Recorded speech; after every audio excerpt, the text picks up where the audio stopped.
नमस्कार विद्यार्थी मित्रांनो, आशा करतो तुम्ही सगळे स्वस्त आणि खुशाल असाल. तर मी तुमचा सूरज सर घेऊन आलो आहे तुमच्यासाठी एक नवीन रिक्रुटमेंट नोटिफिकेशन. तर आजची जी आपली नोटिफिकेशन आहे ही आहे IBPS SOच्या संदर्भात, दॅट इज स्पेशालिस्ट ऑफिसर. जसं तुम्हाला माहीत असेल की बँकेमध्ये क्लरिकल आणि मॅनेजरियलच्या व्यतिरिक्त आणखी पण डिफरंट पोस्ट असतात. जसं फील्ड ऑफिसर आहे, ॲग्रिकल्चरल ऑफिसर आहे, स्पेशालिस्ट ऑफिसर, IT ऑफिसर आहेत. तर या संदर्भाची ही आहे नोटिफिकेशन. तर टोटल याच्यामध्ये 1400 पेक्षा जास्त वॅकन्सीज यांनी डिक्लेअर केल्या आहेत, जे डिफरंट बँकेच्या अंडर येतात. तर ही चांगली ऑपॉर्च्युनिटी आहे त्या लोकांसाठी जे टेक्निकली किंवा कोर्सेसमधून येतात किंवा ज्यांचं बॅकग्राऊंड टेक्निकल आहे. चला तर मग बघूया की या नोटिफिकेशनमध्ये यांनी काय काय दिलं आहे. तर जर आपण बघितलं, सर्वात अगोदर आपण जसं बघतो की नोटिफिकेशन काय आहे, इम्पॉर्टंट डेट्स कोणतं राहणार, एक्झाम फीस किती राहील या एक्झामसाठी, एज्युकेशनल क्वालिफिकेशन तुमचं काय हवं असायला हवं, त्याच्यानंतर एज लिमिट आणि एज रिलॅक्सेशन काय राहील, त्याच्यानंतर एक्झाम पॅटर्न, प्रिलिम्स होणार, मेन्स होणार, इंटरव्ह्यू होणार किंवा आणखी काही प्रोसेस आहे याची, त्याच्यानंतर सिलेबस तुम्ही काय काय प्रिपेअर करायला हवा, पार्टिसिपेटिंग बँक आणि प्रत्येक बँकेची वॅकन्सी किती यांनी डिक्लेअर केली आहे. देन काही गाईडलाईन्स असतात आपल्याला, जसे आपण फोटोग्राफ्स किंवा आपला साईन सिग्नेचर आपल्याला अपलोड करावं लागतं. तर त्याच्या रिलेटेड ही थोडंसं इन्फॉर्मेशन किंवा गाईडलाईन्स आपण बघूया. At the last salary structure आणि प्रिव्हियस इयरचा कट ऑफ काय होता.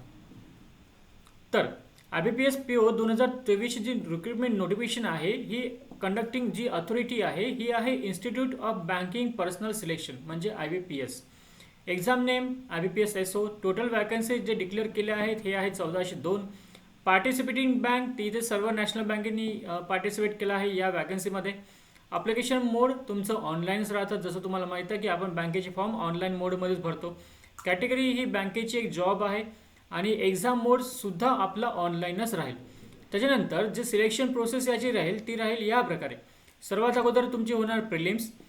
जे प्रिलिम्स क्रॅक करणार त्यांच्यासाठी होणार मेन्स आणि सोबत मेन्सचा स्कोर आणि इंटरव्ह्यूच्या स्कोरच्या बेसवर तुम्हाला लागेल ही जॉब. आणि जर तुम्हाला काही डाऊट्स असेल, काही क्वेरीज असेल किंवा नोटिफिकेशन रिगार्डिंग किंवा पोस्ट रिगार्डिंग किंवा आणखी काही, तर तुम्ही IBPS.in वेबसाईटवर जाऊन तुमची क्वेरी सॉल्व करू शकता. जसं आता जर आपण बघितलं की याच्यामध्ये टोटल वॅकन्सीज किती होत्या, सोबत जर आपण बघितलं की इम्पॉर्टंट डेट्स कोणत्या आहेत, तर IBPS SOची नोटिफिकेशन आली होती 31 जुलै आणि अप्लिकेशन स्टार्ट झाले होते 1 ऑगस्ट 2023 पासून. याची जी सगळ्यात शेवटची तारीख होती ही होती 21 ऑगस्ट. त्याच्यानंतर याला 7 दिवसांचं एक्सटेन्शन मिळालं आहे, तर ही 28 ऑगस्टपर्यंत तुम्ही याच्यासाठी आता अप्लाय करू शकता. त्याच्यानंतर प्रिलिमिनरी जी एक्झामिनेशन यांनी सांगितली आहे ही आहे क्लरिकल आणि IBPS क्लरिकल आणि IBPS मॅनेजरचे मेन्सची एक्झाम संपल्यानंतर. म्हणजे तुमच्याकडे बराचसा वेळ आहे जर तुम्ही प्रिपेअर करत असाल SOसाठी. तर प्रिलिमिनरी एक्झाम ही 30 आणि 31 डिसेंबरला घेण्यात येणार. त्याच्यानंतर जो IBPSचा मेन्सचा जो आहे तो लगभग तुम्हाला 1 मंथ इथून मिळणार मेन्सची तयारीसाठी. तर 28 जानेवारी 2024ला याचा मेन्सचा पेपर होईल.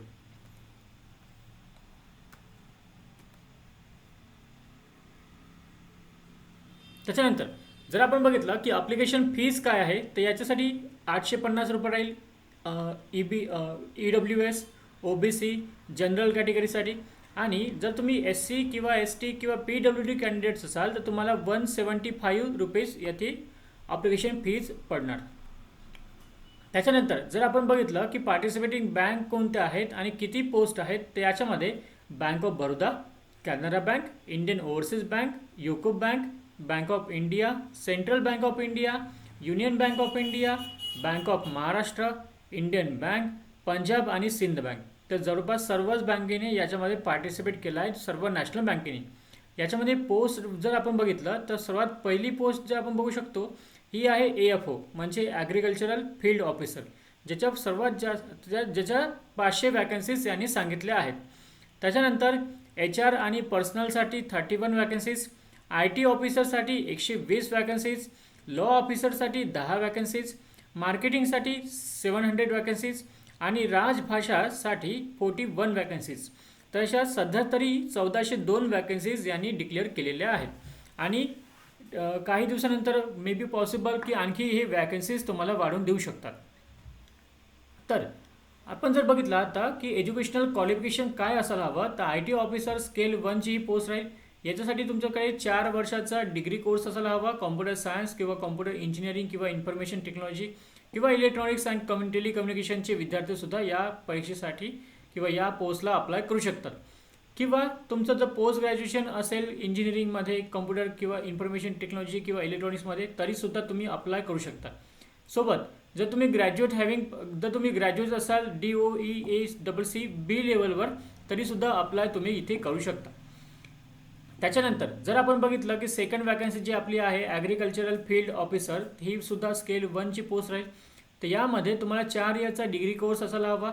Agricultural, horticulture, animal husbandry, then veterinary science, dairy science, fishery science, त्याच्यानंतर marketing, corporation and banking, agri forestry या प्रकारच्या फील्डमध्ये जर तुमचा 4 वर्षाचा डिग्री कोर्स असेल तर तुम्ही या पोस्टसाठी अंडर EFOच्या अंडर तुम्ही अप्लाय करू शकता. त्यानंतर जर आपण बघितलं की राजभाषासाठी काय आहे, तर राजभाषासाठी पोस्ट ग्रॅज्युएट डिग्री तुमची असायला हवी in Hindi with English as a subject at the degree, म्हणजे ग्रॅज्युएशनमध्ये, किंवा पोस्ट ग्रॅज्युएशन डिग्री तुमची असायला पाहिजे संस्कृत विथ इंग्लिश आणि Hindi as subject at the degree. त्याच्यानंतर जर आपण बघितलं की लॉ ऑफिसरसाठी तुमचं bachelor degree in law LLB तुमचं असायला हवं. सोबत तुमचं बार कौन्सिलचं लायसन्ससुद्धा असायला इथे हवं. त्याच्यानंतर जर आपण बघितलं की HR पर्सनल ऑफिसरमध्ये काय ग्रॅज्युएशन किंवा काय तुमचं क्वालिफिकेशन लागेल, तर याच्यामध्ये तुम्ही ग्रॅज्युएट असायला हवं. सोबत 2 इयर्स फुल टाईम पोस्ट ग्रॅज्युएट डिग्री और 2 years full time post graduate diploma in personal management, industrial relation, HR और HRD, सोशल वर्क और लेबर लॉ हे तुमचं असायला हवं.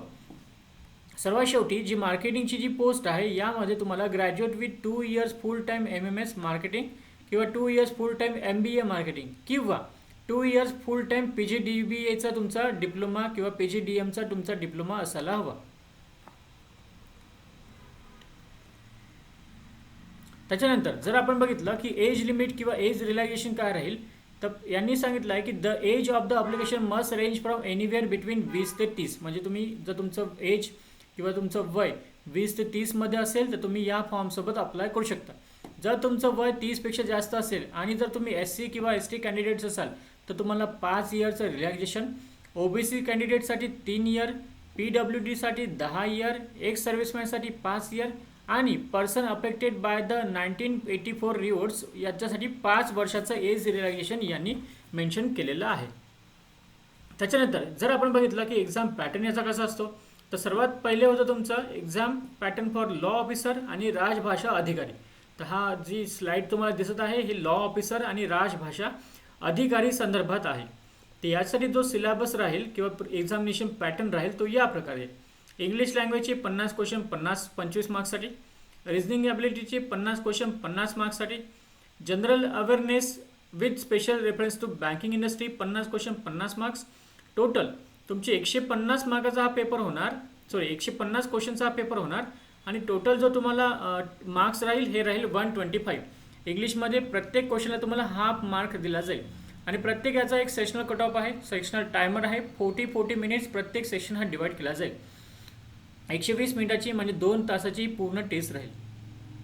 त्याच्यानंतर जर आपण बघितलं IBPS SO किंवा IT officer, agriculture field officer, HR और पर्सनल ऑफिसर किंवा मार्केटिंग ऑफिसर, तर यासाठी इंग्लिशची 50 question 25 marks, reasoning 50 question 25 marks, quantitative aptitude 50 question 50 question 50 marks. तर अगेन हा 150 क्वेश्चन आणि 150 क्वेश्चन आणि 125 मार्क्सचा पेपर राहील. टोटल ड्युरेशन 2 आवर आणि यामध्ये 0.25चं निगेटिव्ह मार्किंगसुद्धा राहील. म्हणजे प्रत्येक क्वेश्चनसाठी 1 मार्क आणि जर तुम्ही निगेटिव्ह गेले किंवा तुमचं आन्सर जर चुकलं तर त्यासाठी 0.25 म्हणजे 1/4 मार्क विल बी डिडक्टेड. त्यानंतर जर आपण बघितलं की एक्झाम पॅटर्न फॉर मेन्ससाठी काय होणार, तर हे जे आपण वरची पोस्ट बघतोय तर यामध्ये प्रोफेशनल नॉलेज तुमचं केलं जाईल, टेस्ट केला जाईल, ज्याच्यामध्ये 60 क्वेश्चन 60 मार्क्ससाठी विचारला जाईल आणि टोटल टाईम ड्युरेशन हा 45 मिनिटाचा यामध्ये गेलेला आहे. त्यानंतर राजभाषा अधिकारीसाठी प्रोफेशन नॉलेज ऑब्जेक्टिव्ह 45 क्वेश्चन आणि प्रोफेशन नॉलेज डिस्क्रिप्टिव्हचे 2 क्वेश्चन असे 60 मार्क्सचा हा पेपर होईल. प्रोफेशनल नॉलेज ऑब्जेक्टिव्हमध्ये 30 मिनिट्स आणि प्रोफेशनल नॉलेज डिस्क्रिप्टिव्हसाठी सुद्धा 30 मिनिट, 1 तासाचा हा पेपर कंडक्ट केला जाणार. देन जर आपण बघितलं की इंटरव्ह्यू पॅटर्न काय असतो, की इंटरव्ह्यू पण नंतर होणार जे क्लिअर करणार प्रिलिम्स मेन्स, आणि मेन्स क्लिअर केल्यानंतर तुमचा इंटरव्ह्यू सुद्धा कंडक्ट केला जाईल. The candidates who will successfully clear the IBPS SO prelims and main examination will be called for the interview round based on the marks obtained by them. The interview round consists of 100 marks in total. The minimum qualifying marks in IBPS SO interview will not be less than 40% for all categories and 35% for SC, ST, OBC किंवा PWD candidates. म्हणजे कमीत कमी तुम्हाला 35 ते 40 depending on your caste तुम्हाला यायला हवं. Then जर आपण सिलेबस बघितला तर जसं तुम्ही बँकिंग प्रिपेअर करत असाल किंवा स्टाफ सिलेक्शन किंवा इन्शुरन्स एक्झाम प्रिपेअर करत असाल तर तुम्हाला थोडीफार आयडिया असेलच की रिझनिंगमध्ये काय विचारलं जातं, इंग्लिशमध्ये काय विचारलं जातं, क्वांटिटेटिव्ह ॲप्टिट्यूडमध्ये सेम आणि जनरल अवेअरनेसमध्ये सुद्धा सेम. त्याच्यानंतर काही इन्स्ट्रक्शन आहेत जे तुम्ही ऑफिशियल नोटिफिकेशनमध्ये सुद्धा बघू शकता की फोटोग्राफ या डायमेन्शनचा असायला हवा, ही हाईट ही विथ असायला हवी, सिग्नेचरमध्ये पण ही हाईट ही विथ, नंतर तुम्हाला लेफ्ट हँड थंब इम्प्रेशन आपला लेफ्ट हँडचा आपला थंब अपलोड करावा लागतो आणि application has to be written and declaration, एक तुम्हाला डिक्लेरेशन फॉर्म सुद्धा भरावा लागतो जो आपला नोटिफिकेशनमध्ये अवेलेबल आहे. तर डिक्लेरेशन या प्रकारचं राहील. I then your name hereby declare, इथून when as and when required इथपर्यंत तुम्हाला सेम फॉलो करायचं आहे. म्हणजे हाच तुम्हाला पॅराग्राफ पूर्ण लिहायचा आहे आणि आय नंतर तुम्हाला नाव लिहायचं आहे कम्प्लीटमध्ये. त्याच्यानंतर जर आपण बघितलं की सॅलरी स्ट्रक्चर काय राहील तर salary structure in hand salary यांनी म्हटलं आहे की 38 to 39,000. After all the direction the employee get the 33,000 to 35,000 as on IBPS SO. जर तुम्ही IBPS SO म्हणून लागत असाल तर तुम्हाला जवळपास 33 ते 35,000ची सॅलरी तुम्हाला इन हँड मिळेल. या व्यतिरिक्त काही अलाउन्सेस असतात जसं डिअरनेस अलाउन्सेस 36% अप्रॉक्स जवळपास हे 8,600 रुपये होतात. House rent allowances, convenience allowances, special allowances, city compensatory allowances, lease allowances आणि PF कॉन्ट्रीब्युशन. तर PFचं जवळपास 3,000 ते 3,500 रुपये तुमचे पर मंथला ॲज अ PF म्हणून कटले जाणार. त्याच्यानंतर जर आपण बघितलं की प्रिलिम्सचा कट ऑफ काय होता मागच्या वर्षीचा, तर IT ऑफिससाठी SC साठी 61.88, ST कॅन्डिडेटसाठी 55, OBCसाठी 65, EWO साठी 65, अनरिझर्वसाठी 65, HI साठी 29, OC साठी 55, VI साठी 49 आणि ID साठी 25.50. हे मी शॉर्टकट्स वापरले आहेत. तर याच प्रकारे हा डिफरंट प्रत्येक फील्डचा वेगवेगळा एक क्रायटेरिया, वेगवेगळा एक कट ऑफ इथे दिलेला आहे. या व्यतिरिक्त जर तुम्ही बघत असाल तर हा आहे मेन्सचा कट ऑफ. तर मेन्सचा कट ऑफ सुद्धा वेगवेगळा लागेल आणि वेगवेगळा लागला होता डिपेंडिंग ऑन द पोस्ट. तो this is all about the notification guys. This is a very good opportunity if you are preparing for the banking or staff selection commission exam. खूप सारे असे स्टुडंट आहेत जे नेहमी AFOसाठी वेट करतात, AFOला ते चांगले प्रिपेअर करतात.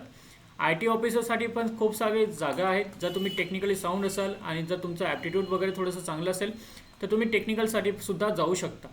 तर या व्यतिरिक्त जर तुम्हाला काही आणखी सजेशन असेल तर तुम्ही आम्हाला यूट्यूब चॅनलच्या खाली यूट्यूब चॅनलला तुम्ही कमेंट करू शकता किंवा आम्हाला गिवन नंबरवर पर्सनली पिंग करू शकता. So this is all about the notification. Thank you so much.